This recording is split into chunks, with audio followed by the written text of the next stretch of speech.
tal, amigos? Tengan ustedes muy buenas noches. Los saluda su hermano cusqueño Ricardo Monteagudo en la grata compañía de un gran amigo y hermano también, Guillermo Ruiz Guevara, educador, experto en temas de educación. Guillermo, muy buenas noches. Gracias por estar con nosotros. Hola, Ricardo. Gracias nuevamente por acompañarte en tu programa. Bueno, Guillermo, el martes han empezado las clases escolares.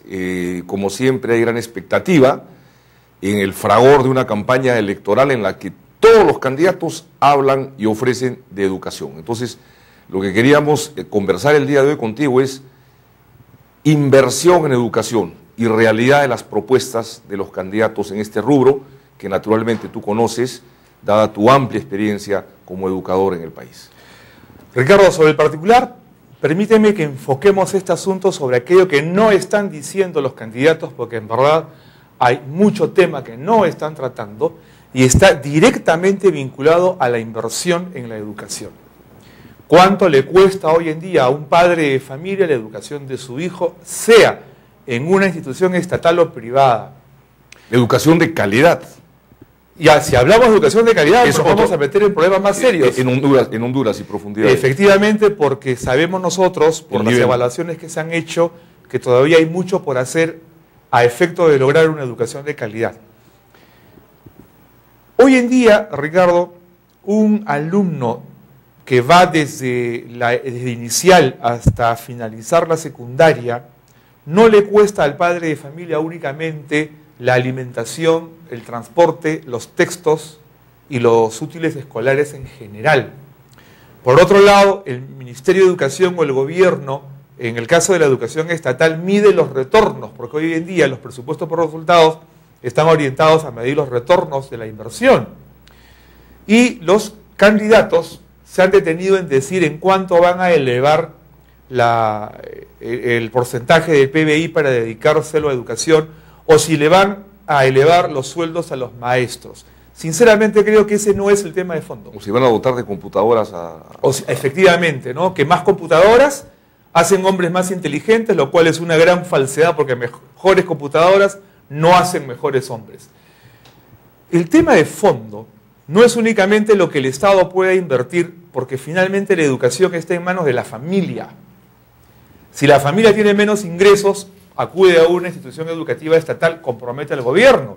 Pero el padre de familia paga al gobierno, entre comillas, a través de sus impuestos, de la gasolina o del pasaje, y está proporcionándole al Estado fondos para que ellos inviertan y distribuyan en aquello que el gobierno tiene que priorizar, un tema de la educación.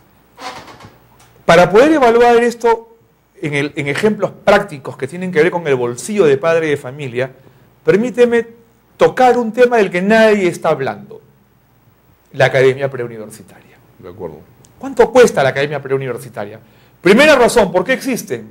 Existen porque el sistema educativo no cumplió su rol. No preparó al chico lo suficientemente bien para que pretenda una educación superior. Entonces, tiene que ir a la academia preuniversitaria. Pero en realidad va en el pretendido de superar el examen de ingreso. Porque todo lo que estudian en la academia no les sirve para permanecer en la universidad. Necesariamente. No, señor, y todas las estadísticas lo demuestran. Es decir, el examen de ingreso a la universidad no se condice con el proceso de la investigación científica o la educación superior en general. Lo que le enseñan al estudiante en la academia son técnicas operativas y artificios para resolver el examen de ingreso. Pero esas técnicas operativas, que generalmente son ejercicios de cálculo, tampoco se los habían dado al chico en la educación básica. No estoy diciendo con esto que hay que privilegiar el cálculo, porque el cálculo y la memoria son el último estamento en las capacidades o habilidades que debe tener el individuo. Pero, ¿cuánto cuesta? Veamos. Cada año egresan en promedio 500.000 estudiantes de la secundaria, de los cuales solamente el 15% alcanzan a ingresar a una universidad. Pero cada año se acumulan de los años anteriores en promedio 300.000 más que pugnan por ingresar a la universidad. De los 500.000 que egresan, aproximadamente 300.000 pretenden ingresar a la universidad. Y los 300.000 de los años anteriores tienes 600.000 chicos que cada año van a una academia preuniversitaria. 600.000 chicos. Si cada uno estuviera pagando solamente 200 soles mensuales por 10 meses en la academia preuniversitaria, 200 soles por 10 meses, ya tienes ahí 2.000 soles. Si lo multiplicamos por los 600.000 chicos que pugnan ingresar a la universidad, mira la cantidad de dinero para que solo el 15% logre ingresar a la universidad. Es decir, Y el excelente negocio para algunos. mira, es un mal negocio para todos, por lo menos para el país, porque eso no genera ningún retorno y ninguna oportunidad laboral para ese estudiante, entendiéndose que hay un alto porcentaje que al no ingresar, su dinero simplemente se perdió.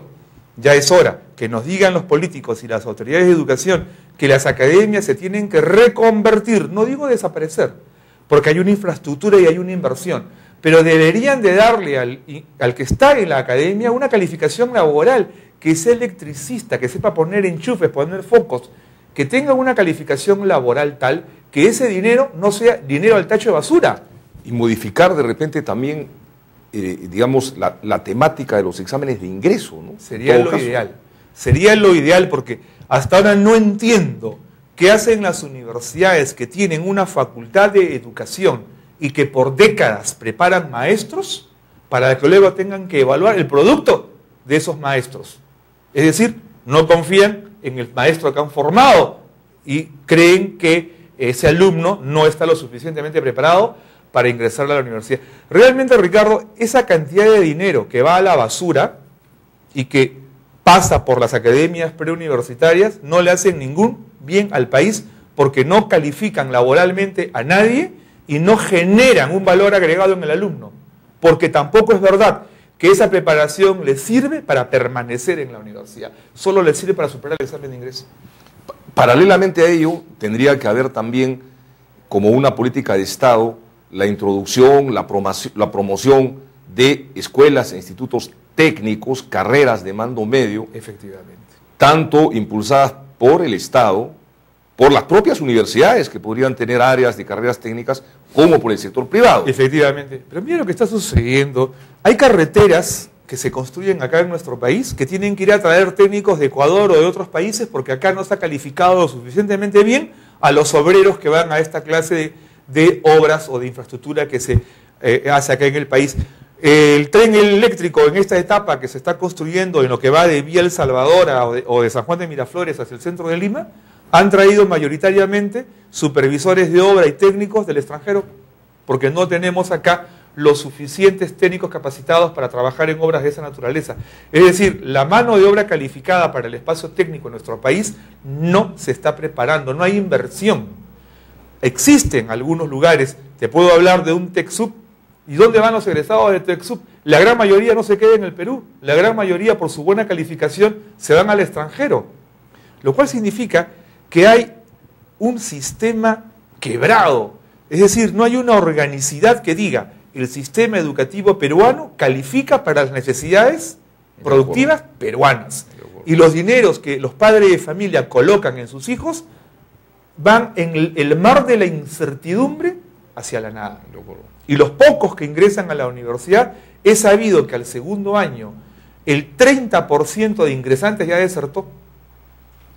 Igualmente digo, y al tercer año el 50%. Mira, acá hay otro fenómeno. El 50% de alumnos que ingresan a la universidad al tercer año desertan. Por distintos motivos. Se casaron, trabajaron, no tuvieron plata. Las razones que querramos, hay un catálogo de motivos. Pero lo cierto es que invirtieron 3 años en la universidad y pagaron, si es privada, 3 años en la universidad. En las estatales también se paga, poco, pero se paga por ciclo. Pregunto, ese 50% de la población universitaria que deserta al tercer año, ¿para qué le sirve lo que estudió? Generalmente, solo como referencia, estudios incompletos, pero no tiene calificación laboral. Ya es hora que entendamos que en la universidad y en los institutos superiores tecnológicos tiene que haber necesariamente la calificación anual para que las personas, el tiempo y el dinero que invirtieron les sirva de algo en un país donde hay tanta calificación técnica no otorgada. Los chicos de la UNI, por ejemplo, que estudian ingeniería mecánica, bien podrían al tercer año tener ya una calificación que les permita tener una acreditación laboral y en cualquier universidad del país. El tremendo esfuerzo, digamos, de estudio que emplean esos chicos, por ejemplo, de una universidad como la UNI, ameritaría pues que se compense con algún tipo de acreditación que les permita obtener alguna ventaja laboral. En efecto, y nos estamos refiriendo al sistema de acreditación de la educación superior que todavía sigue en el mar de las esperanzas, porque si bien hay una ley y hay una organización, todavía no nos muestra resultados y no están desarrollando su función. ¿Existe algún ente, al igual que en el sector de la minería, de la electricidad, en fin, de las tarifas, de la tributación, existe algún ente encargado de supervisar la inversión en educación, Guillermo?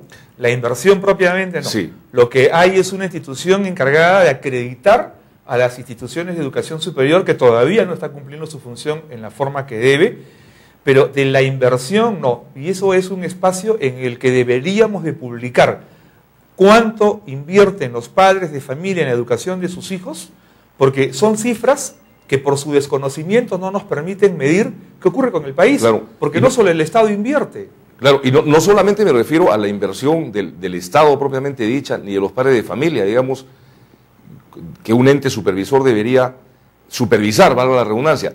Me refiero a la inversión privada en educación. Claro que sí. Por ejemplo, de las academias que tú mencionas, de los institutos que tú mencionas, de las universidades que tú mencionas, en donde se supervise si efectivamente el tipo de educación que se está brindando está garantizando, en primer lugar, que el dinero que los padres están invirtiendo en educar a sus hijos va a tener algún beneficio en el futuro. En efecto, Ricardo, así como hay unos Sinermin en el sector minero, debería haber una oficina de supervisión de la inversión en educación en el país. Si publicáramos cuánto dinero se invierte en educación en los colegios del Perú y en las universidades del Perú y cuál es el resultado o el producto educativo correlacionado con las necesidades de producción del país, descubriríamos que se invierte demasiado dinero para la pobre calidad del producto educativo que tenemos actualmente. Pues un ente que, por ejemplo, diga, pues establezca, señores, esas carreras que ustedes están otorgando, esos títulos o esos técnicos que ustedes denominan, carecen por la forma como han diseñado la estructura curricular, etcétera, etcétera, las capacidades y las competencias para ser acreditados como tales. Además, y ponerle límites y cotos, ¿no? Además, mira, hace poco conocí un estudio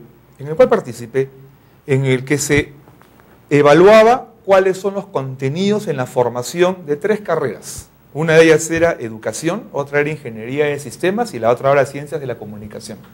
Sobre todo en las de educación encontrábamos que los contenidos, en vez de haberse profundizado y ampliado, más bien se habían reducido. Y si bien tenían algunos tópicos o en el currículo encontrábamos temas de reciente investigación en la ciencia de la educación, encontrábamos que se tocaban títulos, es decir, poco para lo profundo que eso debería de ser. Y sin embargo, si comparábamos el currículo en cuanto a profundidad con lo que se daba hace 20 años, descubrimos que muchos de esos contenidos se han desplazado al posgrado.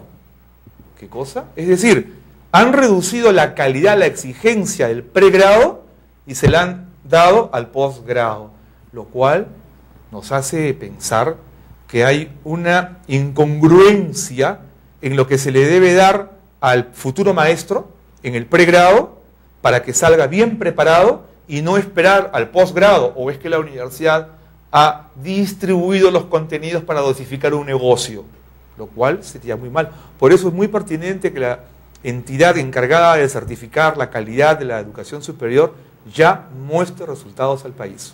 De acuerdo. Y más allá de la calidad propiamente dicha de la currícula y los cursos, yo no soy un experto en educación, ni mucho menos, por eso te lo pregunto a ti. Por ejemplo, hay diferencias de criterios en las universidades. Yo sé que, por ejemplo, hay universidades que forman médicos, ¿no? Y hasta donde yo tenía informado, por ejemplo, la Universidad Cayetano Heredia, en donde les ponen muchos cursos de física, por ejemplo, a los futuros médicos. O hay universidades como la Universidad de Lima, que tiene casi un año, digamos, dedicado a aquellos que estudian ingeniería a seguir un año de carreras de letras. Entonces, de repente, podría ser que debería uniformarse un poco más la currícula en función de cada carrera. Yo quisiera que me contestes esta reflexión que estoy haciendo, que puede ser errada, por supuesto, después de unos pequeños cortes comerciales. ¿Cómo no?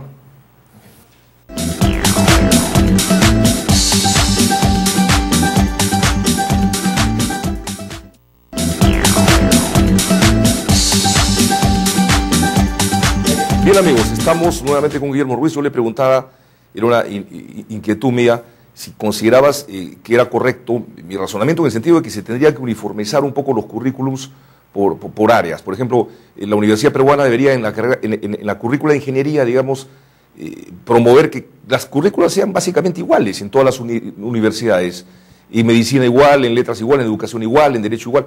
¿O crees tú que se debe mantener la independencia, el estilo, la dinámica particular de cada universidad? ¿Cuál es tu punto de vista? Creo que debe haber una competencia por lograr el mejor producto educativo, y entonces en ese despliegue las universidades tienen la oportunidad de establecer aquellos criterios con los que consideran que su futuro profesional va a estar mejor preparado. Bien. Esa competencia resultaría saludable.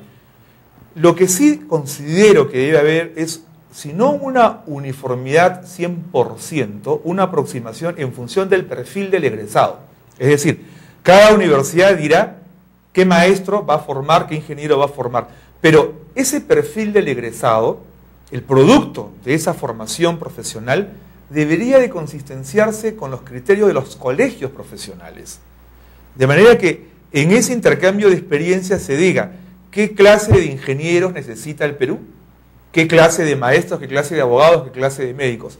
O sea, un perfil del egresado que tenga relación con el tipo de ciudadano y de profesional que necesita el país en ciertos aspectos del perfil, porque otros aspectos del perfil los podrá determinar la universidad en función de la profundidad o especialización del profesional que quieren aportar. Y ahí es donde vendría la competencia, y el peruano, el ciudadano, el estudiante que elige a qué universidad quiere ir, puede mirar en el perfil las oportunidades que tendrá si va a esta o a aquella universidad. Que diga la diferencia entonces en ese sentido. Así es. Por ejemplo, ¿no? Un ejemplo típico, la Universidad Nacional de Ingeniería, en la currícula en casi todas sus facultades, tiene pues desde que se empieza en estudios generales puro curso de matemáticas y ciencias desde el primer ciclo, ¿no? Creo que hay 1 o 2 cursos de letras, por decirte, en toda la carrera. Sin embargo, por ejemplo, igual pasa con ciencias en la Universidad Católica. Pero, por ejemplo, la Universidad de Lima tiene casi todo un año de estudios generales, en el cual casi el 80%, si no me equivoco, de los cursos son de letras, de economía, de filosofía, en fin, y hay por ahí 2 o 3 cursos de matemáticas, ¿no? Entonces, Sí. Entonces, el ingeniero que sale de la de Lima, por decirte, es diferente pues al ingeniero de la UNI, o al ingeniero de la Católica, o el de la San Marcos, en fin, o al de la Universidad San Agustín de Arequipa, o la San Antonio Abad del Cusco, o la del Altiplano de Puno. Entonces, ¿tú crees que más bien la diferencia podría ser positiva finalmente? Mira, las diferencias deberían de estar centradas en la profundidad de la especialización. Te mencionaba que los perfiles podrían marcar las diferencias, explicar qué clase de profesional va a egresar. El tema relacionado a por qué el ingeniero estudia letras, por ejemplo, tiene relación con la quiebra del sistema educativo al cual me refería hace un momento. Es decir, la escuela no ha dado las habilidades, por ejemplo, de lectura o de redacción suficientes para que el futuro ingeniero sepa escribir un documento con propiedad. Entonces, muchas veces en algunas universidades dicen, no, como el ingresante de la universidad no sabe escribir adecuadamente, hay que enseñarle ortografía, redacción, para que pueda después documentar con propiedad los manuales, las guías o los informes que tiene que proyectar siendo ingeniero o siendo médico. Esos vacíos deberían de sentarse a dialogarlos la universidad con el Ministerio de Educación y las facultades de educación, y diseñar las mínimas condiciones que debe tener el producto educativo de la educación básica para que pueda aportar a la educación superior los perfiles suficientes para que ya la universidad especialice, profundice en la profesión. Efectivamente, Ricardo, lo que tú te has referido es a un debate inconcluso para poder construir un sistema educativo real. Creo que actualmente en nuestro país no tenemos un sistema educativo real que le ofrezca al padre de familia una educación desde el vientre materno hasta el posgrado, debidamente secuenciado, dosificado, para crear al profesional peruano que necesitamos. Regresando un poco, retornando un poco a la educación primaria y la educación secundaria, ¿tú crees que es fundamental que la educación sea bilingüe, que se establezca prácticamente como una obligación enseñar un idioma adicional? Es muy necesario, en muchos países sucede, en Europa aprenden 3 idiomas, los chicos que terminan en educación pública superior, en todo, pública y privada. En el caso peruano, esto no se ha enraizado adecuadamente todavía. No sé si es por deficiencia de la preparación de los maestros que enseñan idioma extranjero, pero además nos hemos inclinado mucho por el inglés. Pocos colegios enseñan alemán y pocos colegios enseñan francés. ¿Por qué no elegir? ¿Por qué no es un idioma electivo? Además, ¿por qué no se puede introducir el chino en la escuela secundaria, ¿no? Y desde la primaria creo que hay 1 o 2 colegios que sí lo enseñan, que son los colegios chinos. ¿no?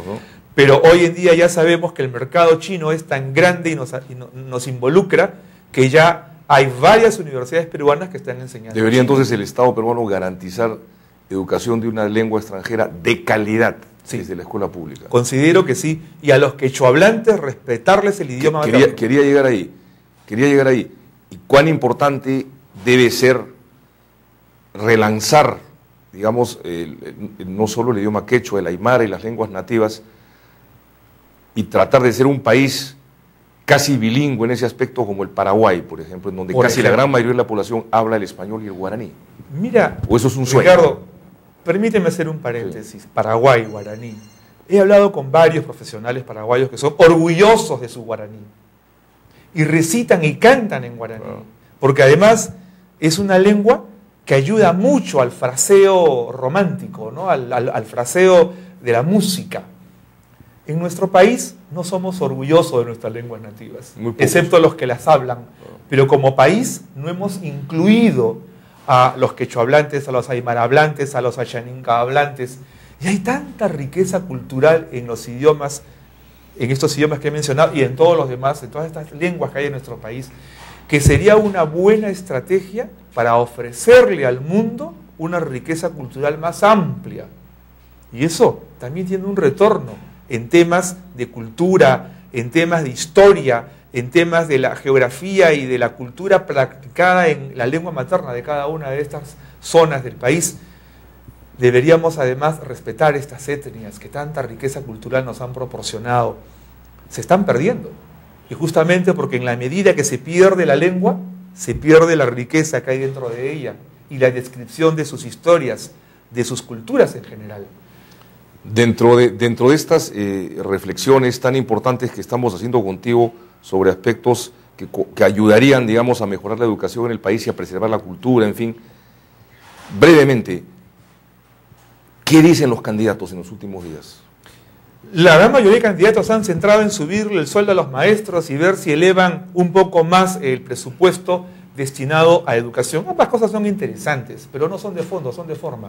Si hablamos de un sistema educativo peruano, son cuestiones importantes, lo repito, pero más importante es decirle al padre de familia qué tipo de educando se va a responsabilizar el gobierno de ayudar a que se formen. ¿No encuentras ninguna propuesta de fondo profundo? De peso hasta ahora, ¿no? Porque cuando nos hablan de fortalecer la educación superior, tendría que insistir, para darle a la educación superior la base adecuada para que lleguen chicos con creatividad, con lógica debidamente estructurada y desarrollada, hay que fortalecer la educación de base.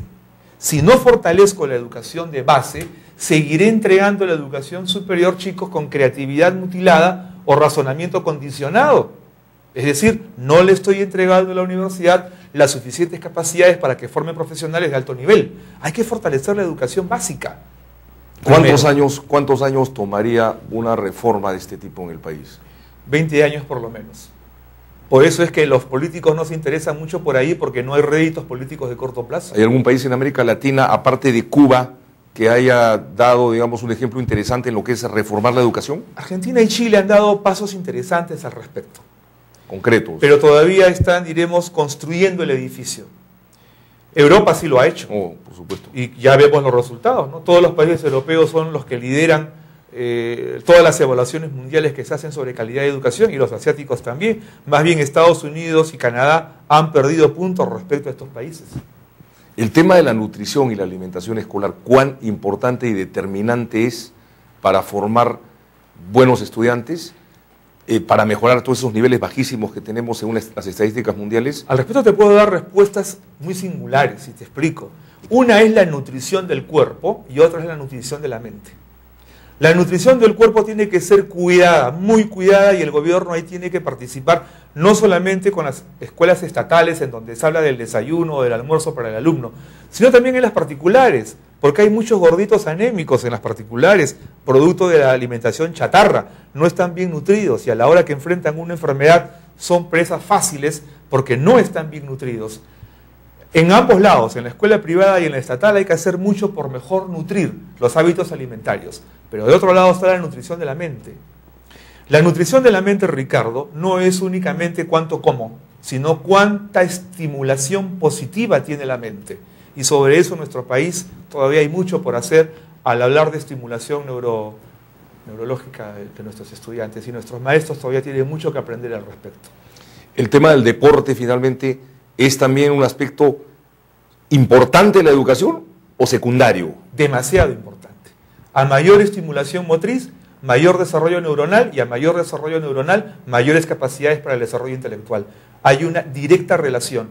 Nuestros estudiantes deberían de hacer mayor actividad física, fundamentalmente. Y ya sabemos que la educación a partir de topologías, es decir, trabajo manipulativo y de ejercitación motriz total, ayuda mucho al desarrollo espacial, al desarrollo intelectual en general, para hacerlo sintético, porque tendría que darte toda una explicación de toda una estructura muy amplia. Sí, Ricardo, a mayor educación física, mejores resultados en el proceso educativo. Y aparte de ello, digamos, el formar individuos ciudadanos con espíritu competitivo, con ansias de ganar, con fortalezas para caer y levantarse, no es algo que también te brinda el deporte. Algo que tiene que comenzar en la primaria es la competencia con uno mismo. Cuando tempranamente al niño se le enfrenta a competir con otros, corre el riesgo de sentirse disminuido. La competencia en primaria tiene que ser: hoy día saltaste 1 metro, dentro de 3 meses vamos a intentar que saltes 1,10 metros, y el niño compite consigo mismo. Y allí aprende a superarse. Esto muchas veces en los colegios se pierde porque trabajan con 30, 40 alumnos y el profesor trabaja 1 hora a la semana, educación física, o 2 horas. Eso se tiene que corregir y darle la oportunidad al niño de descubrir su propia oportunidad física, su propio desarrollo físico. Y en otro ángulo de la pregunta, digamos, cuando se practican deportes colectivos, hay también una vocación, ¿no es cierto?, al trabajo colectivo, en equipo. El trabajo en equipo, además de hacerlo en el deporte, tiene que hacerse en los talleres, aquellos talleres de investigación, en los laboratorios de física, de química, de biología, de computación, de matemática. En nuestro país, por ejemplo, el concepto de laboratorio de matemática está muy venido a menos, cuando debería de haber en cada colegio un laboratorio de matemática. El caso es que las facultades de educación en nuestro país todavía no han profundizado este tema, y ahí hay mucho por hacer también. Un último tema, finalmente. El nacionalismo bien entendido, el fomento, digamos, al espíritu patriótico, al amor a la patria, al respeto y a la honra a nuestros héroes, a nuestra historia, cosa que ocurría en todos los colegios nacionales y privados hasta fines de la década de los 70 probablemente. Después la cosa ya dejó de tener trascendencia. ¿Forma parte también de la propuesta? Tengo el orgullo de ser peruano, debe ser el resultado de un proceso que se llama educación en actitudes. Nosotros vivimos lo que fue la pre-militar, la educación cívica.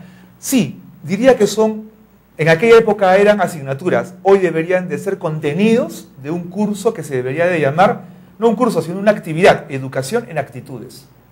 La educación en actitudes es la que forma valores. Los valores no son pedagogizables, las actitudes sí.